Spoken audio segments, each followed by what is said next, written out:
Hi, I'm Ted with PeterGlenn.com, and today we're going to talk about wheels for your skates and the differences in those.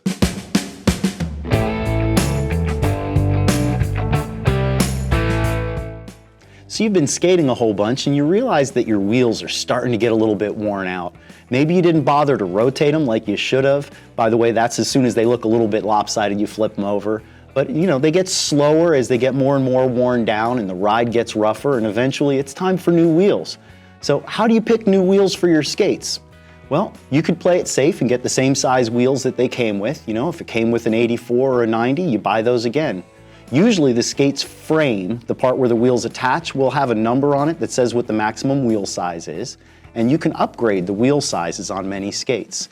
When you do that, you'll make them faster, you'll have more durability to the wheels, and it'll give you a smoother ride on rough surfaces.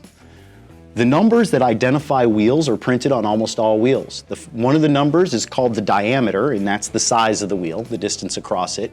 The other number is called durometer, and that's a hardness number. It tells you how hard the wheels are. That's the equivalent to how high you've pumped the tire on a bicycle. A hard wheel will actually last a little bit longer and give you more speed and a rougher ride.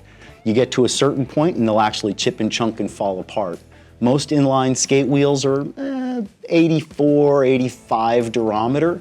I've seen them as low as 78, which would be a very soft wheel, and as high as in the 90s, which would be probably strictly an indoor wheel. It won't do well on rough surfaces at all.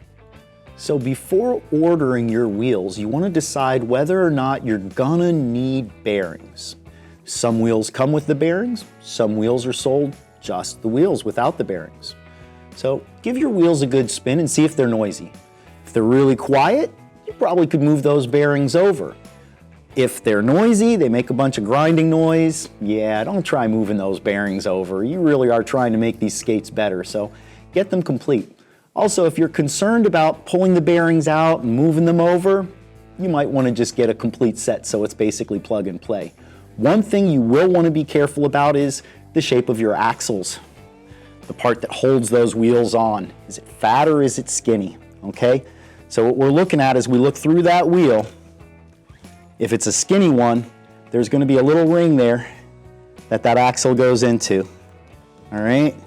And if it's a fat one, this is one that screws into the frame itself. There's nothing but bearing there. It goes straight into the bearing itself through the middle. All right? If you do need to move these over, that big one, that's using this kind of a spacer. I call it UFO, but that's just a cylinder. And then this one, we call it top hat, but that's the one that goes through. And you see that mostly on K2 skates, but on a few other brands. And that little spacer in there, that's got to get moved over into the new wheels if you get them without bearings. It's a fairly important step, and I hope it makes life a little bit easier for you. Hopefully the things we talked about today are going to help you get your skates back to like new. Come on by PeterGlenn.com. We'll get you all fixed up with your wheels and bearings.